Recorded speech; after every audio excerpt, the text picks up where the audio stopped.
warahmatullahi wabarakatuh. Waalaikumsalam warahmatullahi wabarakatuh. Alhamdulillahirabbil alamin wabihi nasta'inu ala umuri dunya waddin. Wassalatu wassalamu ala asyrafil anbiya'i wal mursalin sayyidina wa maulana Muhammadin sallallahu alaihi wasallam wa ala alihi washabbihi ajma'in. Amma ba'du. Hadratul mukarramun, para asatidz, para guru, tokoh agama, tokoh masyarakat, khusus Bapak Ustaz Rosidin Anwar, Bapak Ustaz Syahudi, Bapak Ustaz Samin Zulkarnain, serta para orang tua lainnya, khusus keluarga besar almarhum Bapak Haji Ma'in, keluarga, mudah-mudahan semuanya dikasih sehat panjang umur. Amin ya Allah. Mudah-mudahan kumpulnya kita, duduknya kita menjadi penyebab turunnya rahmat Allah Subhanahu wa Ta'ala. Ya Rabbal Alamin. Puji serta syukur mari sama kita aturkan kepada Allah Subhanahu wa Ta'ala. Alhamdulillah kita masih diberikan kesehatan, kekuatan oleh Allah untuk sama-sama duduk di majelis ilmu. Harapan yang kita inginkan, segala bentuk hajat keinginan kita dikabulkan oleh Allah Subhanahu wa Ta'ala. Amin. Salawat beserta salam mudah-mudahan Allah senantiasa sampaikan rahmatnya, Allah curahkan kasih sayangnya kepada Nabi yang mulia, Nabi Yuna Muhammad sallallahu alaihi wasallam. Semoga rahmatnya Allah, kasih sayangnya Allah juga tercurah kepada para keluarganya, para sahabatnya, tabi'in tabi'atnya, terkhusus kita selaku umatnya. Mudah-mudahan nanti di yaumil qiyamah kita sama-sama mendapatkan syafaatnya. Amin ya rabbal alamin. Kita sama-sama membaca surat Al-Fatihah terlebih dahulu untuk penyusun kitab Sayyidi Syekh Imam An-Nawawi di masjid, dengan harapan mudah-mudahan apa yang kita baca senantiasa menjadi penyebab kita dimudahkan untuk memahami materi-materi kita. Amin. Al-Fatihah al-Qabul wa ila hadratir Rasul al-Tamam kulli sallallahu Mustafa akhir Rasul ila hadratir Nabi Mustafa Rasulullah Muhammad sallallahu alaihi wasallam wa ala alihi wa sahbihi wa zadi wa dzurriyyatihi wa ahli baitihi wa jami' sahabati ajma'in wa jami' awliya'i wa nabiyin wa syuhada'i wa salihin khusus hadratis wa ta'ala awliya'i wa dzurriyyati Muhammadin Abdul Qadir Jilani wa la hadratis Sayyidi Abi Habib Muhammad al-Ghazali Al-Tusi wa la hadratis Sayyidi Syekh Yahya bin Syarafuddin An-Nawawi wa usulihim wa furu'ihim. أن الله يعيد رجالهم في الجنة ويعيد عليهم من بركاتهم وعلومهم في الدنيا والآخرة. الفاتحة. بسم الله الرحمن الرحيم. الحمد لله رب العالمين الرحمن الرحيم مالك يوم الدين إياك نعبد وإياك نستعين اهدنا الصراط المستقيم صراط الذين أنعمت عليهم غير المغضوب عليهم ولا الضالين. Bismillahirrahmanirrahim. Masih di hadis yang keempat. Kemarin kita belum melanjutkan, baru setengah kemarin, tentang dimana kita diciptakan oleh Allah di dalam perut ibu kita sebanyak 3 fase. 40 hari pertama itu disebut nutfah, setetes air. Kemudian 40 hari kedua yakunu alaqatan, dijadikan segumpal darah. Kalau bahasa sainsnya zigot. Yang kalau orang keguguran tuh di usia-usia itu gitu. Yang kalau buang air kemudian keluar gumpalan-gumpalan, nah, itu keguguran di situ zigot, kumpulan darah.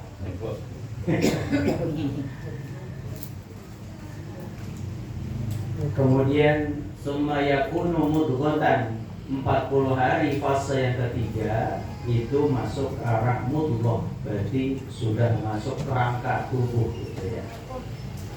Maka ketika sudah 120 hari genap, Allah mengirimkan malaikat untuk menanyakan ataupun memberikan ACC kepada 4 kalimat. Ditulis langsung, pertama rizkinya, kemudian ketentuan ajal kematiannya, yang ketiga adalah amal perbuatannya, dan yang keempat adalah syaqiyun aw sa'idun, susah apakah senangnya. Ya. Nah, maka dilanjutkan bismillahirrahmanirrahim. Fa wallahilladzi la ilaha ghairuhu inna ahadakum la ya'malu bi'amali ahli jannah hatta ma yakunu bainahu wa bainaha illa dhira'un fayasbiqu 'alaihi al-kitabu faya'malu bi'amali ahli an-nar fayadkhuluha. Maka demi Allah alladzi la ilaha illa ghairuhu, tidak ada Tuhan selainnya, inna ahadakum, sesungguhnya salah satu di antara kalian la ya'malu, akan beramal, akan melakukan satu perbuatan bi'amali ahli jannati, dengan amalnya penduduk surga. Jadi kita ini memang sudah ditentukan akan melakukan satu amalan yang amalannya atau sudah dilakukan oleh para penghuni surga. Hatta ma yakunu bainahu wa bainaha illa dira'un, sehingga amal kita yang kita lakukan tadi dengan surga illa dira'un, itu jaraknya hanya 1 dira'. 1 dira' itu ukuran Arab ya. Kalau diterjemahkan kepada meter, sentimeter, kilometer, itu hanya 50 cm. Berarti kan cuma sejengkal ya. 1 dira', kalau 1 hasta berarti meter, 50 meter. Fayasbiqu 'alaihi al-kitabu, maka telah tertulis atasnya, atau maka telah tercatat atasnya, fayamalu bi'amali ahli nar, dia senantiasa beramal dengan amalan penduduk neraka, fayadkhuluha, maka dia masuk ke dalam api neraka. Yang dimaksudkan sumpah yang pertama di sini adalah di mana kita berpotensi melakukan amalan-amalan surga, tapi kita akan ditentukan pada garis finishnya. Makanya yang perlu kita khawatirkan itu adalah garis finish kehidupan kita. Nggak perlu mengkhawatirkan masa depan, rezeki, atau hal yang lainnya yang sudah Allah tentukan. Makanya kan judulnya Al-A'malu Al-Khawatim, perbuatan ataupun amal-amal penutup kita nanti. Maka yang perlu kita khawatirkan nih, kita nih bakalan husnul khotimah apa su'ul khotimah, itu yang harus kita khawatirkan. Kemudian yang kedua yang kita khawatirkan tadi itu sholat isya diterima atau tidak, itu sholat, itu yang mesti kita khawatirkan. Gak perlu mengkhawatirkan kira-kira kalau saya mati anak saya kira-kira bakal lapar apa kenyang nanti. Gak usah dipikirin begitu. Karena masing-masing anak membawa rezekinya masing-masing. Makanya kenapa orang sekarang pada serakah tadi? Karena merasa kurang yakin apa yang sudah Allah anugerahkan dan Allah gariskan. Jadi seolah-olah apa yang Allah berikan bawahnya kurang. Makanya kita kalau berdoa jangan minta banyak, mintanya cukup. Allahumma akfina bihalalika an haramik waghnina bifadlika amman siwa. Kalau minta banyak, semua dikasih banyak sama, tapi yang kurang tetap aja kurang. Betul ya? Iya. Apalagi kalau dobos mah, tukang makan. Orang yang kurang aja udah pasti. Pagi makan, siang makan. Kita mah makannya di jadwal ya. Sarapan pagi, jam 12 ketemu makan siang. Nanti pada asar jam 5-an makan sore. Dinner belum lagi itu. Ciao.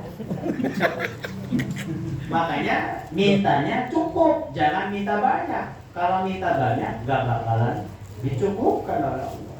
Tapi kalau cukup enak, mau beli motor duitnya ada, cukup. Mau makan uangnya ada, itu cukup, kan enak, tenang ya. Coba kalau minta banyak, dikasih sekaligus banyak, tiba-tiba hilang, dijarah, ya.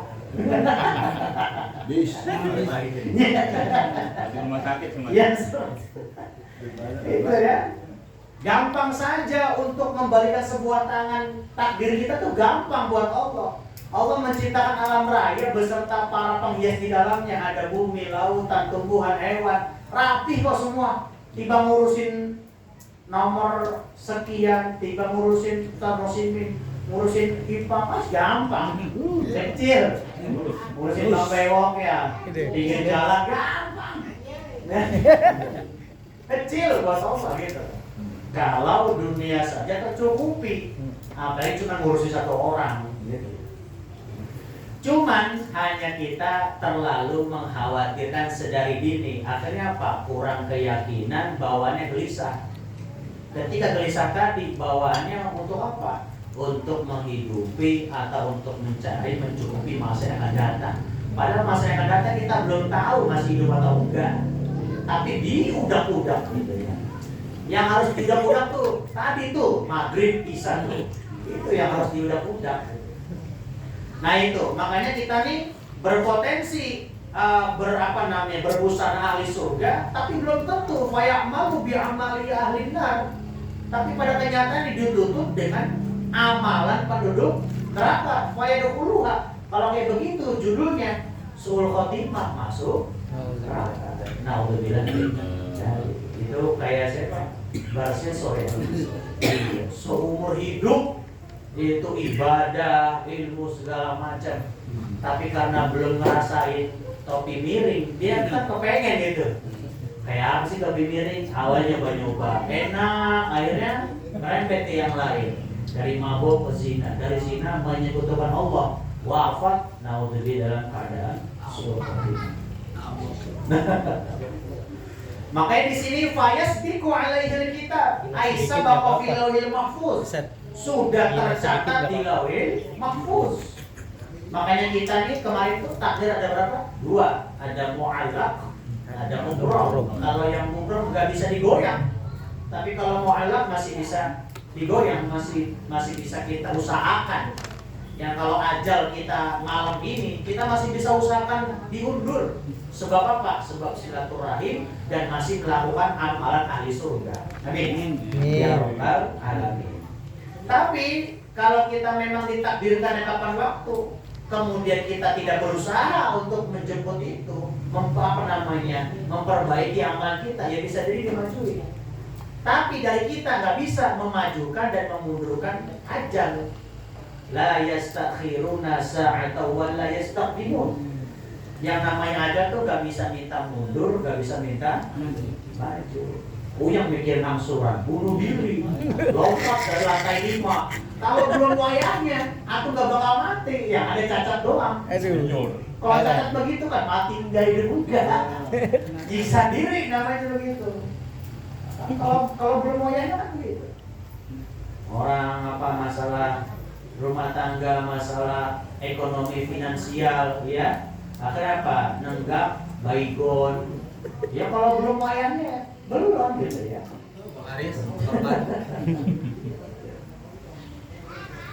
Maka dari itu dilanjutkan wa inna ahadakum la ya'malu bi amali ahli nar, dan sesungguhnya salah satu di antara kalian la ya'malu berpotensi berbuat satu amalan penduduk neraka, hatta ma yakunu bainahu wa bainaha illa dirahum, sehingga orang yang beramal dengan amal ahli neraka tadi dengan neraka itu illa dirahum, kecuali cuman sejengkal.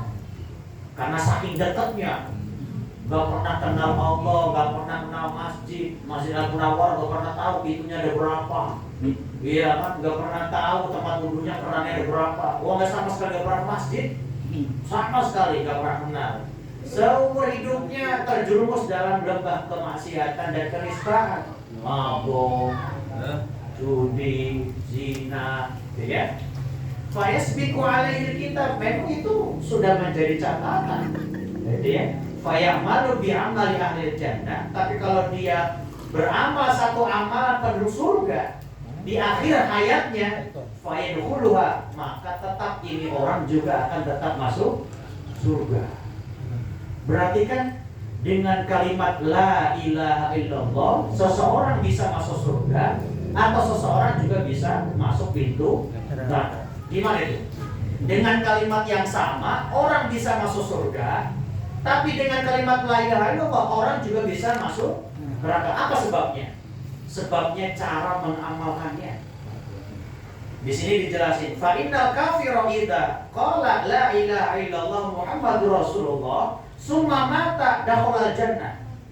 Kalau kita temukan ada orang kafir kemudian dia masuk Islam menyebutkan la ilaha illallah Muhammadur Rasulullah. Summa mati. Surga dia. Seumur hidupnya gak pernah kenal masjid, gak pernah kenal sholat, gak pernah kenal kayak kita lah gitu.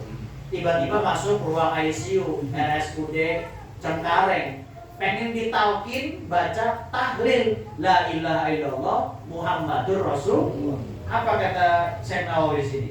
Imam Nawawi, dakhalal jannah. Itu orang masuk surga dengan ucapan yang singkat La ilaha illallah Muhammadur Rasulullah. Tapi sebaliknya ada orang dengan kalimat yang sama bisa menjerumuskan dia, mengantarkan dia masuk ke dalam api neraka. Siapa? Tuh ISIS tuh. Dengan kalimat La ilaha illallah dia membunuh orang.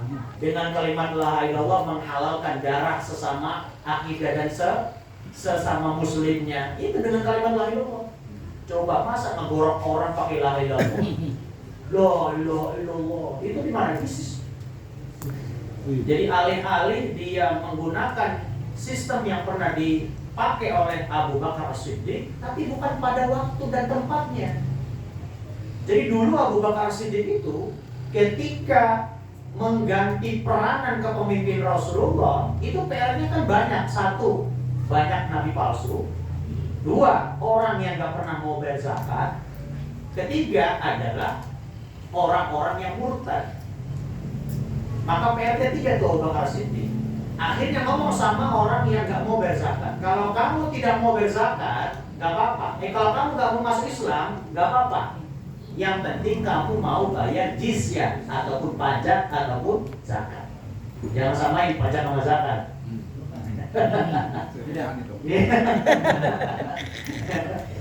Dibakar udah. Iya. Nah kata Abu Bakar Siddiq, karena memang umat Islam kala itu masih butuh amunisi, orang yang belum banyak, kata Abu Bakar, kamu gak apa-apa gak masuk Islam, tapi tolong dukung dakwahnya Islam nih, agama yang baru. Dengan cara apa? Kamu punya tanah, hasil tanahnya bantu ke dalam Islam. Untuk apa? Mempersenjatai kami, beli kuda, beli segala macam. Akhirnya zakat. Kalau kamu gak mau masuk Islam, gak mau bayar zakat juga, nanti kamu wajib kami perangi, kata Abu Bakar As-Siddiq. Itu konteksnya dulu, Islamnya belum banyak kayak sekarang. Dipakai oleh orang ISIS. Kamu gak ikut kami, gak apa-apa, yang penting kamu mempersenjatai kami, kata ISIS. Kalau kamu gak mau ikut kelompok kami, juga gak mau mempersenjatai kami, ya halal darahnya kami tumpahkan. Tuh kata orang ISIS. Jadi dia mengutip kalimat Abu Bakar As-Siddiq 1400 tahun yang lalu, dipakai bukan pada tempat dan waktunya. Ini keliru. Makanya Islam itu harus apa? Kontekstualis. Harus harus lentur sesuai zaman dan waktu ataupun tempat. Jadi Islam itu secara hukum harus seperti orang main layangan. Iya, harus update gitu. Kalau wayarnya diulur, jangan dibetot aja, sakit tangan. Putus. Iya. Jadi Islam itu jangan dikepol aja, sakit tangan kita. Jadi ngepol batu, dikepol aja. Kayak orang main pedang, main sanggar, itu kadang longgar tangannya. Atau kadang dipegang keras gitu. Nah itu seperti halnya itu. Kita dalam beragama jangan terlalu tegang. Kalau kita pakai celana dalam tegang mulu kan sakit itu. Jadi ada kalanya kendoran dikit gitu. Sakit. Langsung ke samping. Jangan dulu. Ya Pak. Sakit. Iya. Jadi konsepnya demikian. Kita cara memahami agama. Belakangan banyak orang yang sepaneng, banyak orang yang lempeng, banyak orang yang lurus, alih-alih pengen memurnikan Islam, tapi pada hakikatnya dia tidak mengkontekstualisasikan Islam. Sekarang yang lagi ramai itu, kalau kita menemukan satu hadis, kemudian terjemahnya secara mentah-mentah. Ada hadis Nabi, Pak Ustadz katanya, apa hadisnya? Malaikat tidak akan masuk satu rumah manakala di dalam rumah ada foto dan ada anjing. Kata saya, berarti kalau foto keluarga, malaikat gak masuk dong. Cemen amat malaikat takut sama foto Prabowo kan? Apalagi Gusmi. Iya berarti kan cemen gitu, malaikat yang gak mau masuk cuma gara-gara ada foto. Terus malaikat gak mau singgah dalam satu rumah manakala dia miara anjing. Maksud saya itu hanya bukan secara teks, bukan secara terjemah bulat, tapi secara kontekstual. Yang dimaksudkan malaikat gak mau hadir dalam satu rumah yang ada foto, fotonya tuh kamu. Terus anjingnya apa? Sifat anjingmu itu melekat pada diri kamu. Di mana rumah itu selalu menggonggong, tidak pernah dibaca ayat suci Quran, tidak pernah ada sholatnya, tidak pernah ada kebaikan di dalamnya. Itu yang dimaksudkan, malaikat gak mau masuk ke satu rumah itu. Nah, jadi bukan berarti foto keluarga nanti malaikat gak masuk ini. Nanti ada foto presiden gak bakal masuk. Apalagi kalau yang biara anjing. Para sahabat dulu biara anjing, Pak. Untuk menjaga apa? Menjaga hartanya. Karena memang rumah para sahabat dulu tuh dia mencar-mencar. Di sini rumah, nanti ada rumah lagi dalam Nawaroh tuh. Nanti ketemu rumah lagi di Rawagabus. Pindah-pindah mencar-mencar. Dan itu potensi malingnya banyak.